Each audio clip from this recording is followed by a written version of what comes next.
Мало кто знает, что 4 года назад, когда я была беременна младшей дочерью, и ей поставили диагноз патология легких, несовместимая с жизнью. Это был, наверное, один из самых адских периодов за всю мою жизнь. Мне сказали делать аборт, хотя она уже пиналась в животике.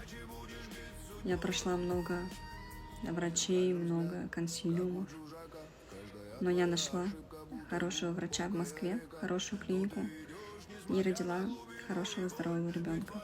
Но эта беременность сильно подкосила меня, и именно это стало причиной моей депрессии.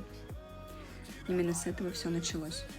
И зачастую депрессия начинается после какого-то психологического потрясения. И я желаю всем, чтобы у вас было как можно меньше психологических потрясений в жизни.